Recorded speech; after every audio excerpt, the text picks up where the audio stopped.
ओम शांति। 21 अक्टूबर 2025 के ईश्वरीय महावाक्य।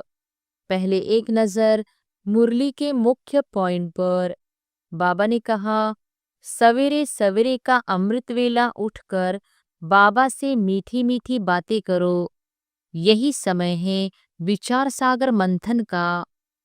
भक्त मानते हैं भगवान सब कुछ कर सकता है, पर तुम जानते हो बाबा भी ड्रामा के बंधन में है।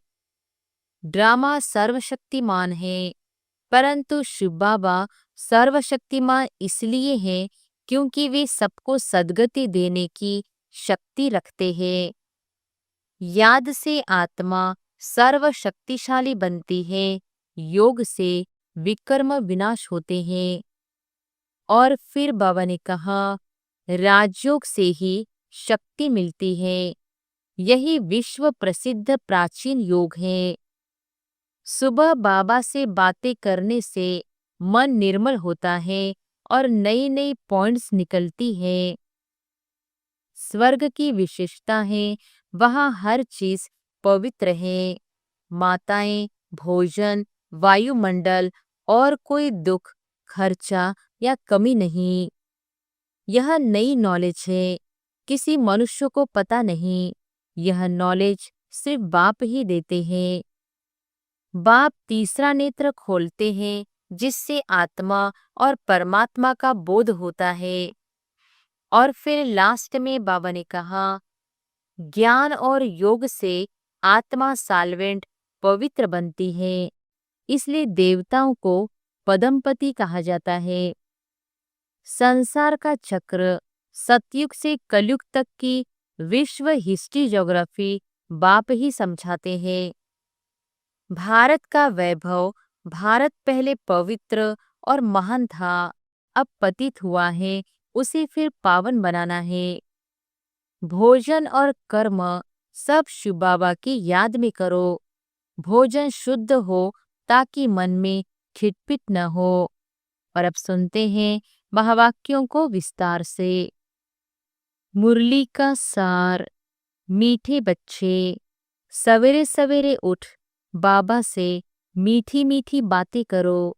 विचार सागर मंथन करने के लिए सवेरे का टाइम बहुत अच्छा है। प्रश्न है, भक्त भी भगवान को सर्वशक्तिमान कहते हैं और तुम बच्चे भी, लेकिन दोनों में अंतर क्या है?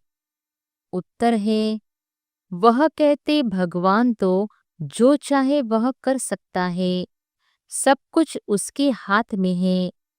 लेकिन तुम जानते हो बाबा ने कहा है, मैं भी ड्रामा के बंधन में हूँ। ड्रामा सर्वशक्तिमान है। बाप को सर्वशक्तिमान इसलिए कहा जाता क्योंकि उनके पास सर्व को सद्गति देने की शक्ति है। ऐसा राज्य स्थापन करता जिसे कभी कोई छीन नहीं सकता। ओम शांति। किसने कहा? बाबा ने। ओम शांति। यह किसने कहा? दादा ने। अब तुम बच्चों ने यह पहचाना है, ऊंचते ऊंच की महिमा तो बहुत भारी है। कहते हैं सर्वशक्तिमान है, तो क्या नहीं कर सकते। अब यह भक्ति मार्ग वाले सर्वशक्तिमान का अर्थ बहुत भारी निकालते होंगे। बाप कहते हैं, ड्रामा अनुसार सब कुछ होता है, मैं कुछ भी करता नहीं हूँ। मैं भी ड्रामा के बंधन में हूँ।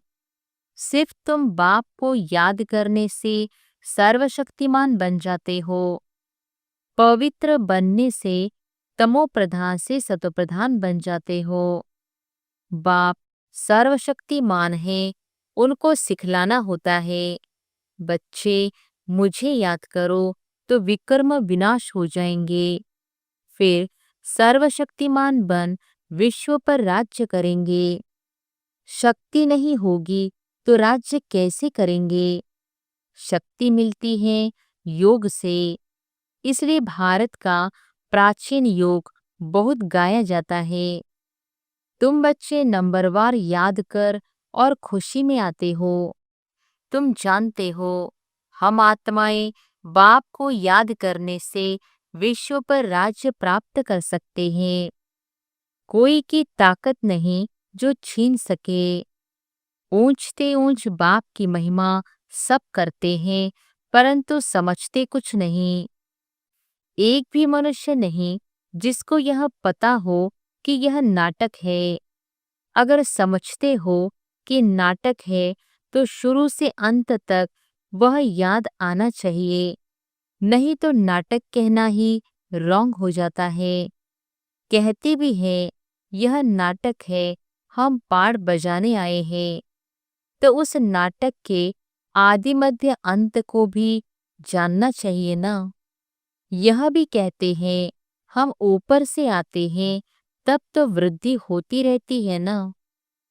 सतयुग में तो थोड़े मनुष्य थे, इतनी सब आत्माएं कहाँ से आई, यह कोई समझते नहीं कि यह अनादि बना बनाया अविनाशी ड्रामा है, जो आदि से अंत तक रिपीट होता रहता है। तुम बाइस्कोप शुरू से अंत तक देखो, फिर दोबारा रिपीट करके अगर देखेंगे तो चक्र जरूर हूबहू रिपीट होगा, जरा भी फर्क नहीं होगा। बाप मीठे मीठे बच्चों को कैसे बैठ समझाते हैं। कितना मीठा बाप है। बाबा आप कितने मीठे हो। बाबा बस अभी तो हम चलते हैं अपने सुखधाम में। अभी यह मालूम पड़ा है कि आत्मा पावन बन जाएगी तो दूध भी वहां पावन मिलेगा। श्रेष्ठाचारी माताएं बहुत मीठी मीठी होती है। समय पर बच्चे को आप पे ही दूध पिलाती है। बच्चे को रोने की दरकार नहीं होती। ऐसे ऐसे यह भी विचार सागर मंथन करना होता है। सुबह को बाबा से बातें करने से बड़ा मजा आता है। बाबा आप कितनी अच्छी युक्ति बताते हो श्रेष्ठाचारी राज्य स्थापन करने की। फिर हम श्रेष्ठाचारी माताओं की गोद में जाएंगे। अनेक बार हम ही उस नई सृष्टि में गए हैं। अभी हमारे खुशी के दिन आते हैं। यह खुशी की खुराक है, इसलिए गायन भी है। अतीन्द्रिय सुख पूछना हो तो गोप गोपियों से पूछो। अब हमको बेहद का बाप मिला है। हमको फिर से स्वर्ग का मालिक श्रेष्ठाचारी बनाते हैं। कलप कलप हम अपना राज्य भाग्य लेते हैं। हार खाते हैं, फिर जीत पाते हैं। अभी बाप को याद करने से ही रावण पर जीत पानी है, फिर हम पावन बन जाएंगे। वहां लड़ाई दुख आदि का नाम नहीं, कोई खर्चा नहीं। भक्ति मार्ग में जन्म जन्मांतर कितना खर्च किया, कितने धक्के खाए, कितने गुरु किए हैं। अब फिर आधा कल्प हम कोई गुरु नहीं करेंगे। शांति धाम सुखधाम जाएंगे। बाप कहते हैं तुम सुखधाम के राही हो। अब दुखधाम से सुखधाम में जाना है। वाह हमारा बाबा कैसे हमको पढ़ा रहे हैं। हमारा यादगार भी यहाँ है। यह तो बड़ा वंडर है। इस देलवाड़ा मंदिर की तो अपरम अपार महिमा है। अभी हम राजयोग सीखते हैं, उसका यादगार तो जरूर बनेगा ना। यह हूबहू हमारा यादगार है। बाबा मम्मा और बच्चे बैठे हैं। नीचे योग सीख रहे हैं, ऊपर में स्वर्ग की राजाई है। झाड़ में भी कितना क्लियर है। बाबा ने कैसे साक्षात्कार कराए, फिर चित्र बेड बनवाए हैं। बाबा ने ही साक्षात्कार कराया और फिर करेक्ट भी किया। कितना वंडर है। सारी नई नॉलेज है। किसको भी इस नॉलेज का पता नहीं है। बाप ही बैठ समझाते हैं। मनुष्य कितना तमोप्रधान बनते जाते हैं। मनुष्य सृष्टि बढ़ती जाती है। भक्ति भी वृद्धि को पाते पाते तमोप्रधान बनती जाती है। यहाँ अब तुम सतोप्रधान बनने का पुरुषार्थ करते हो। गीता में भी अक्षर है मन मना भव। सिर्फ यह नहीं जानते कि भगवान कौन है। अब तुम बच्चों को सवेरे सवेरे उठकर विचार सागर मंथन करना है कि मनुष्यों को भगवान का परिचय कैसे दे। भक्ति में भी मनुष्य सवेरे सवेरे उठकर कोठी में बैठ भक्ति करते हैं। वह भी विचार सागर मंथन हुआ ना। अभी तुमको ज्ञान का तीसरा नेत्र मिलता है। बाप तीसरा नेत्र देने की कथा सुनाते हैं। इसको ही फिर तीजरी की कथा कह दिया है। तीजरी की कथा, अमर कथा, सत्यनारायण की कथा भी मशहूर है। सुनाने वाला एक ही बाप है जो फिर भक्ति मार्ग में चलती है। ज्ञान से तुम बच्चे साल्वेंट बनते हो, इसलिए देवताओं को पदमपति कहते हैं। देवताएं बहुत धनवान पदमपति बनते हैं। कलयुग को भी देखो और सतयुग को भी देखो, रात दिन का फर्क है। सारी दुनिया की सफाई होने में टाइम लगता है ना। यह बेहद की दुनिया है। भारत है ही अविनाशी खंड। यह कभी प्राय लोप नहीं होता। एक ही खंड रहता है आधा कल्प, फिर और खंड इमर्ज होंगे नंबरवार। तुम बच्चों को कितना ज्ञान मिलता है? बोलो, वर्ल्ड की हिस्ट्री ज्योग्राफी कैसे चक्र लगाती है, आकर समझो। प्राचीन ऋषि मुनियों का कितना मान है, परंतु वह भी सृष्टि के आदि मध्य अंत को नहीं जानते। वह हठयोगी है। हाँ, बाकी उनमें पवित्रता की ताकत है जिससे भारत को थमाते हैं। नहीं तो भारत पता नहीं क्या हो जाता। मकान को पोछे आदि लगाई जाती है ना तो शोभा होती है। भारत महान पवित्र था, अब वही पतित बना है। वहाँ तुम्हारा सुख भी बहुत समय चलता है। तुम्हारे पास बहुत धन रहता है। तुम भारत में ही रहते थे।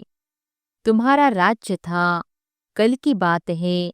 फिर बाद में अन्य धर्म आए हैं।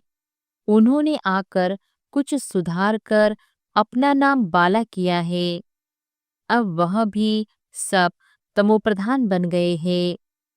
अब तुम बच्चों को कितनी खुशी होनी चाहिए। यह सब बातें नए को नहीं सुनानी है। पहले पहले तो बाप की पहचान देनी है। बाप का नाम, रूप, देश काल जानते हो। ऊंचते ऊंच बाप का पाठ तो मशहूर होता है ना। अभी तुम जानते हो वह बाप ही हमको डायरेक्शन दे रहे हैं। तुम फिर से अपनी राजधानी स्थापन कर रहे हो। तुम बच्चे मेरे मददगार हो। तुम पवित्र बनते हो। तुम्हारे लिए पवित्र दुनिया जरूर स्थापन होनी है। तुम यह लिख सकते हो कि पुरानी दुनिया बदल रही है।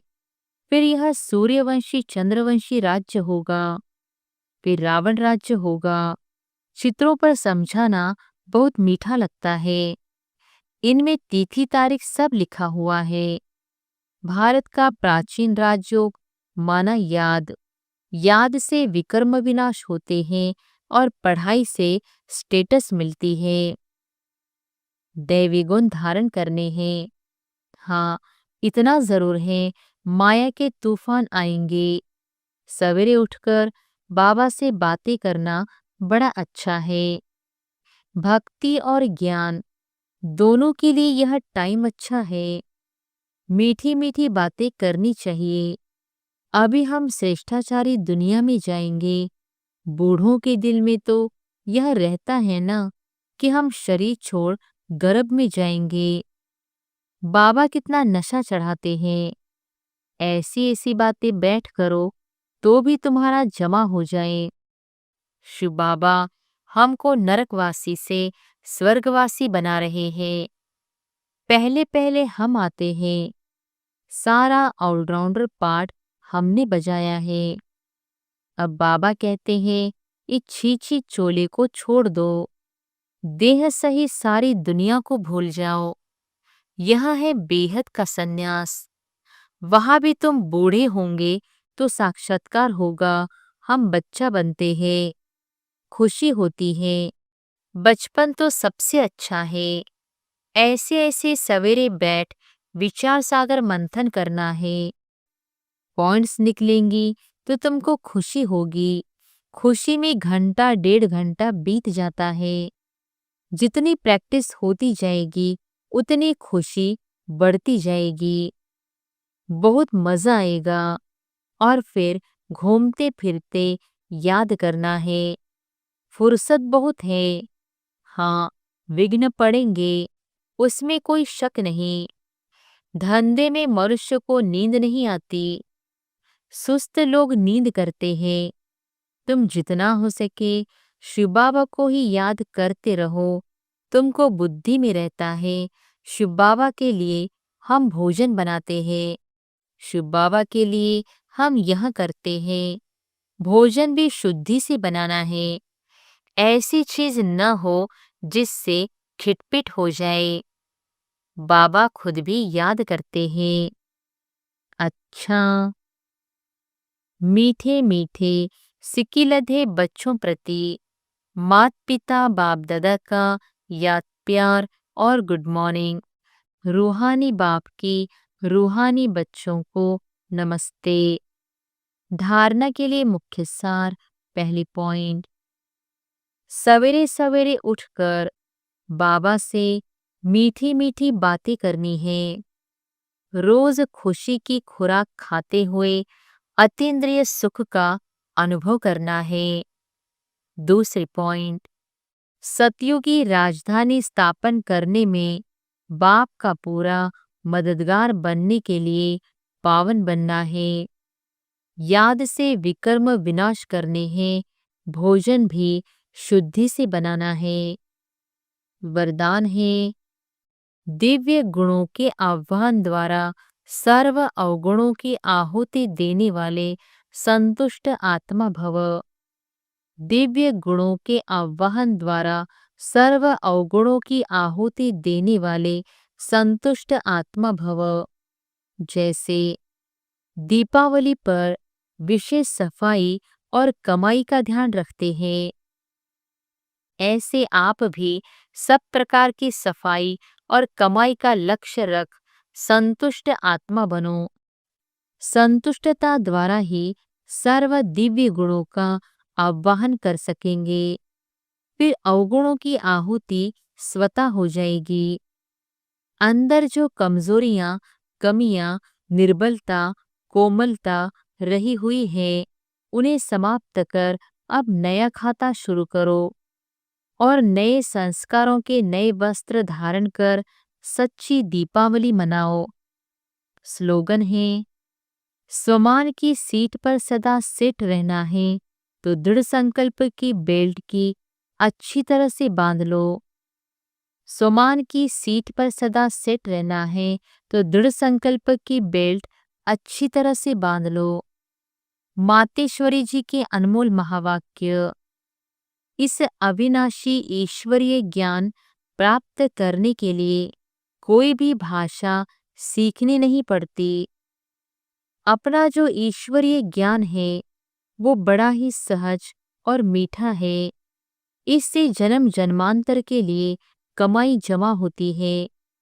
यह ज्ञान इतना सहज है जो कोई भी महान आत्मा, अहिल्या जैसी पत्थर बुद्धि, कोई भी धर्म वाला बालक से लेकर वृद्ध तक कोई भी प्राप्त कर सकता है। देखो, इतना सहज होते भी दुनिया वाले इस ज्ञान को बहुत भारी समझते हैं। कोई समझते हैं जब हम बहुत वेद शास्त्र उपनिषद पढ़कर बड़े बड़े विद्वान बने, उसके लिए फिर भाषा सीखनी पड़े, बहुत हठयोग करे तभी प्राप्ति हो सकेगी। लेकिन यह तो हम अपने अनुभव से जान चुके हैं कि यह ज्ञान बड़ा ही सहज और सरल है, क्योंकि स्वयं परमात्मा पढ़ा रहा है। इसमें न कोई हठ क्रिया, न जप तप, न शास्त्रवादी पंडित बनना, न कोई इसके लिए संस्कृत भाषा सीखने की जरूरत है।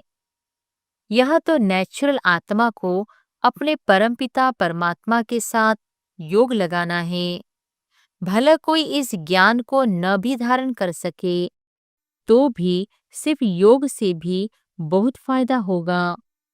इससे एक तो पवित्र बनते हैं, दूसरा फिर कर्म बंधन भस्मीभूत होते हैं और कर्मातीत बनते हैं। इतनी ताकत है इस सर्वशक्तिवान परमात्मा की याद में। भला वो अपने साकार ब्रह्मातन द्वारा हमें योग सिखला रहे हैं, परंतु याद फिर भी डायरेक्ट उस ज्योति स्वरूप शिव परमात्मा को करना है। उस याद से ही कर्म बंधन की मैल उतरेगी। अच्छा, ओम शांति। अव्यक्त इशारे। स्वयं और सर्व के प्रति मनसा द्वारा योग की शक्तियों का प्रयोग करो। शांति की शक्ति का प्रयोग पहले स्व के प्रति तन की व्याधि के ऊपर करके देखो। इस शक्ति द्वारा कर्म बंधन का रूप मीठे संबंध के रूप में बदल जाएगा। यह कर्म भोग, कर्म का कड़ा बंधन, साइलेंस की शक्ति से पानी की लकीर मिसल अनुभव होगा।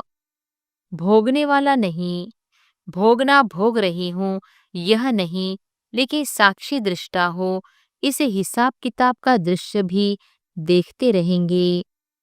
अच्छा, ओम शांति।